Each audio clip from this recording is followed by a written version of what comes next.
Welcome to the first ever CCIF Cars and Technology Showcase. Thank you to all of the industry stakeholders who joined us today. So excited to have over 600 people at this event. Hope you had a great time. This is where we're going. Not only Audi of America, but we need as an industry to start looking at where are the other manufacturers going. And it's a very interesting tale. The message I want to relay to you tonight is we have to bring these vehicles back to manufacturer specifications when we perform a repair on them. Manufacturer specifications isn't just cosmetics. It has to be done electronically as well. A lot of these systems on our vehicles here need to be calibrated when parts are replaced, either from a mechanical standpoint or a body repair. Body repair information is also available on the web. We have a website called Honda Express. If you're a Pro First recognized shop, you'll get that information at no charge. Other shops can get it with a minimum subscription fee. And on there you'll find things like the body repair manual and the body repair news. So some of you are already recognized, I know that. Those of you who aren't, if you're interested in getting recognized, you have to contact a Honda and Acura dealer to get them to sponsor you.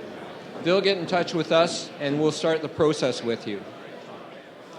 Carbon fiber has long been used in aircraft industry and has been used in supercars. Now our engineers have developed a cost-effective engineering process to produce and manufacture the carbon fiber reinforcement plastic at our plants. Know that BMW, we're not just the largest consumer of CFRP, we are also the largest manufacturer of CFRP. And we're the first manufacturer to introduce CFRP life module in a mass production vehicle like this. Every service part that Ford Motor Company puts with this vehicle has a service instruction sheet. That service instruction sheet carries all of the rivets, the glue patterns, everything you need to repair the vehicle properly.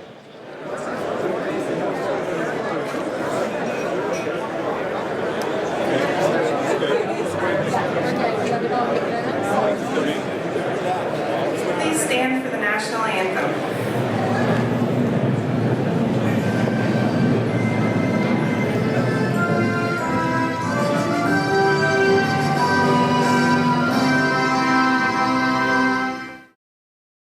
So here's my opinion. My opinion is that for a collision repair shop to thrive in the future, and not just survive, but to thrive, to actually win, to do well, they need to focus on what we call the three-legged stool metaphor. And that means that every leg of a business, to be successful, you need to focus on three parts. The first is sales and marketing, number two is production, and the third is finance and HR. So for a shop of the future to thrive and not just survive, they got to put equal attention to each part of the business. So one of the things I always ask people is, how many of you have fixed a Toyota or a Lexus since 2010? Everybody raises their hands. And then I ask people, how many of you have written an estimate on or fixed a Toyota or Lexus since 2010? Raise your hands. Toyota or Lexus since 2010. How many of you work for an insurance carrier or an insurance company and you said, we've actually written estimates on Toyotas or Lexuses? Raise your hands, right? And how many body shops have written estimates or fixed Toyota or Lexus? And everybody raises their hands. Did you know that since 2010, Toyota and Lexus say this in their bulletin? Perform the 0-point calibration if any of the following conditions is met. It says any, not 2 out of 3, not 3 out of 4. Toyota says if just one of these conditions occurs, you must perform a 0-point calibration, which requires the use of a factory scan tool. The vehicle is brought to the workshop for repair after an accident or a collision. Let me show you another one here real quick. Look at this. This is a Chrysler 300. Check this out. If the vehicle has experienced any trauma in the outboard area at the end of the rear bumper, even if the fascia is not damaged, even if the bumper is not damaged, it says you still need to use a factory scan tool and go back and recalibrate the sensors. Even if the bumper is not damaged. The vehicle has any type of impact on the rear of the vehicle. Now understand, ladies and gentlemen, I'm just the messenger. I'm just showing you what Chrysler says. Does everybody get that, yes or no?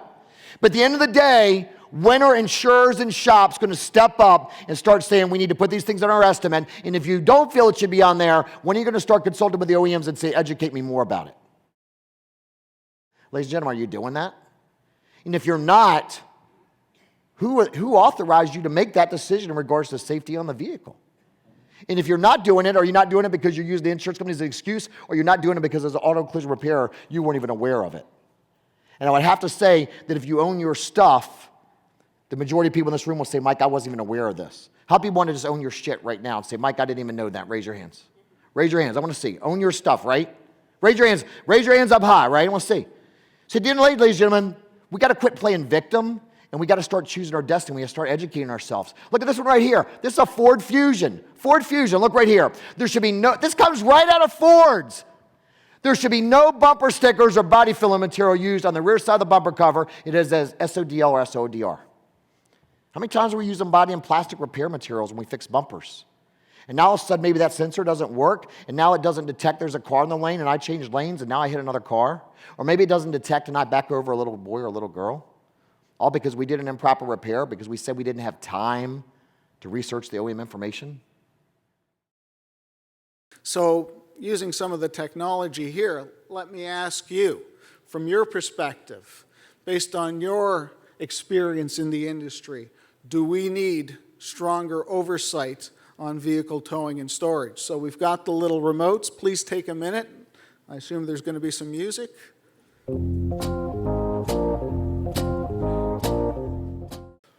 Wow, look at that. 87% think we need stronger oversight on that industry. Well, you know, it's interesting that you're not alone, and actually, the perspective in this room really aligns with the Ontario government's experience. The Ontario government surveyed over 500 consumers about their experiences with tow trucks and vehicle storage lots in the province. And so it would be of no surprise, I guess, to you to find out that 97% of the respondents to the provincial government survey said that tow truck drivers and businesses should be required by law to post identifying information on trucks. 96% of the respondents stated that a list of fees for each service and business that the business and driver provides should be included on the invoice and also in the trucks. So there's a theme here in terms of transparency, isn't there? And also, 96% of those surveyed by the government said that the tow truck driver or business should be required by law to accept credit cards in addition to cash payments. Is that shocking or what? As I said to people, we were going through this process, and in part of the bio, I was representing the industry and IBC on 2 recent panels, sitting across the table from police officers, consumers, and towers, and I looked at the consumer rep at one of those meetings, and I recall saying, if you order a pizza, if you order a $10 or $15 pizza, you pick up the phone and you call, and you have that pizza delivered to your door in the middle of the night, and you don't have cash, can you pay for it using a credit card? Yes, and this is a $10 or $15 item. Well then, as a consumer, should you be expected to have cash on hand when you're involved in a crash, your wife or your spouse or your children at 3 or 4 o'clock in the morning, and cash is demanded by the tow truck operator to provide you with that service? Doesn't it seem a little inappropriate and odd that you can order a pizza and you don't have $10 or $15 to pay for it, but you're involved in a crash and you need to have hundreds of dollars in cash to pay for that?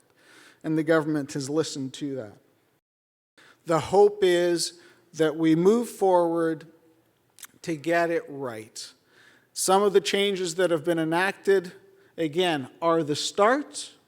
We're not at the finish line yet, addressing issues to protect consumers at the collision scene, but hopefully, and I think the government is hopeful that some of those changes will make an improvement.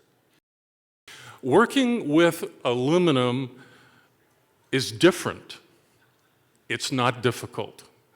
please, if you forget everything else I'll say in the next 20 or so minutes, remember that. Okay, now let's go on and talk about why that's the case. Okay, so why aluminum? Doug and I say we don't really, well, we sell aluminum, but what do we really offer to an OEM? Mass reduction. If a vehicle needs to go on a diet, aluminum is the way to get it to its objectives. Why aluminum?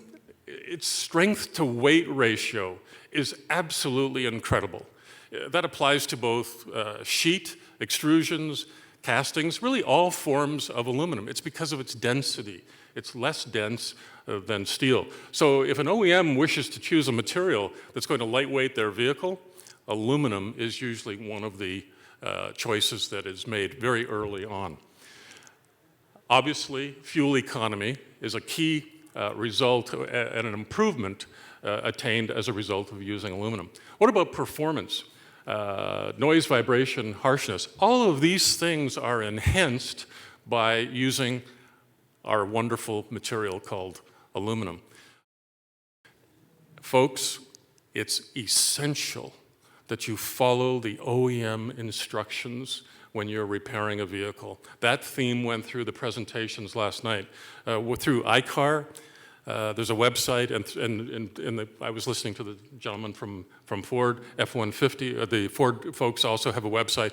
So when they say to repair something the way it should be repaired, the best results will always be achieved when you do exactly what they say.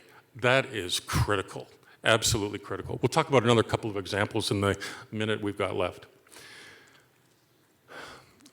I'm going to go over this part really fast. The industry, the aluminum industry, and the automotive industry have taken applications light years ahead.